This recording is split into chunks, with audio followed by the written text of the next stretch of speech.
Electric വാഹനങ്ങൾക്ക് രജിസ്ട്രേഷനും road ടാക്സും ഇല്ല. അതായത് 100% റോഡ് ടാക്സും രജിസ്ട്രേഷൻ ഫീയും ഒഴിവാക്കിയിരിക്കുകയാണ് ഡൽഹി ഇലക്ട്രിക് വാഹന നയപ്രകാരം. പുതിയ നിയമപ്രകാരം ഇപ്പോ നമുക്ക് ഇലക്ട്രിക് വാഹനങ്ങൾ ഡൽഹിയിൽ പർച്ചേസ് ചെയ്യാൻ റോഡ് ടാക്സ് ഇല്ല എന്നുള്ളതാണ് പുതിയൊരു വിവരം. പൂർണ്ണമായും വായു മലിനീകരണം ഒഴിവാക്കുക എന്നുള്ള ലക്ഷ്യത്തോടു കൂടി ഘട്ടം ഘട്ടമായി പൂർണ്ണമായും ഡീസൽ വാഹനങ്ങളും പെട്രോൾ വാഹനങ്ങളും പൂർണ്ണമായും ഘട്ടം ഘട്ടമായി ഒഴിവാക്കുക എന്നുള്ളതാണ് ഡൽഹി ഗവൺമെന്റ് എടുത്തിട്ടുള്ള പുതിയൊരു തീരുമാനം. അതായത് കംപ്ലീറ്റ് ഗ്രീൻ എനർജി ഇലക്ട്രിക് വാഹനങ്ങൾക്ക് മാത്രം രജിസ്ട്രേഷൻ നൽകിക്കൊണ്ട് കംപ്ലീറ്റ്ലി EV ഫ്രണ്ട്ലി ആയിട്ടുള്ള ഒരു സംസ്ഥാനമായി മാറാൻ പോവുകയാണ് ഡൽഹി ഗവൺമെന്റ്.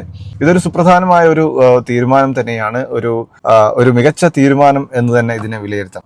ഇതോടുകൂടി തന്നെ നമ്മുടെ കേരളത്തില് വലിയൊരു മാർക്കറ്റ് കുതിച്ചുയരാൻ സാധ്യതയുള്ളത് യൂസ്ഡ് വാഹനങ്ങളുടെ മാർക്കറ്റാണ്. കാരണം ഡൽഹിയിൽ ഇങ്ങനെ ഒരു നിയമം വരുന്നതോടുകൂടി തന്നെ ഡൽഹിയിലുള്ള വാഹനങ്ങൾ മറ്റ് സ്റ്റേറ്റുകളിലേക്ക് എന്തായാലും അത് മൈഗ്രേറ്റ് ചെയ്യപ്പെടും.